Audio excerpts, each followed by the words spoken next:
అనుకుంటున్నారా? అంటే ఏదో రకంగా మేము దాని మీద బురద చల్లాలి అనే ఉద్దేశంతో మాట్లాడుతున్నారు తప్పించి అందులో ఏమైనా వాస్తవాలు ఉన్నాయా? ఈరోజు ఆఖరికి మెడికల్ కాలేజీలకు ఇవ్వాల్సిన సొమ్ముని కూడా కొన్ని సందర్భాల్లో వీళ్ళు వేరే వాటికి కూడా ఉపయోగించుకునే పరిస్థితి కూడా కనిపించింది. అంటే ఈరోజు వైద్య విద్యని సామాన్య మానవుడికి ఎంత మేరకు దూరం చేయాలో అంత మేరకు కూడా దూరం చేసి ఈరోజు మళ్ళీ మెడికల్ కాలేజీల మీద పీపీపీ విధానంలో వెళ్తూ ఉంటే ఈరోజు ఎన్డీఏ కూటమి మీద ఈరోజు బురద చెల్లుతున్నారు. ఈరోజు ఒకటే మేము మాట్లాడుతున్నామండి, ఈరోజు వైద్య విద్య అన్నది ప్రతి ఒక్క పేదవాడికి కూడా అందాలి అని ఉద్దేశం.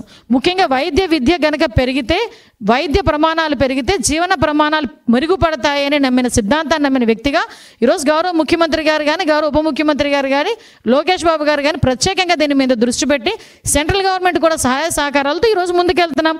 దీన్ని కూడా ఒక్కసారి ఆలోచన చేసుకుంటే దీన్ని కూడా డైజెస్ట్ చేసుకోలేని పరిస్థితిలో ఈరోజు జగన్మోహన్ రెడ్డి ఉండి దీని మీద బురద చల్లడానికి ప్రయత్నం చేస్తున్నారు.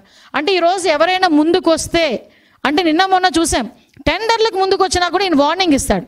అంటే మీరు ఎవరు టెండర్లో పార్టిసిపేట్ చేయొద్దు అంటాడు, వచ్చిన వాళ్ళని బెదిరిస్తున్నారు.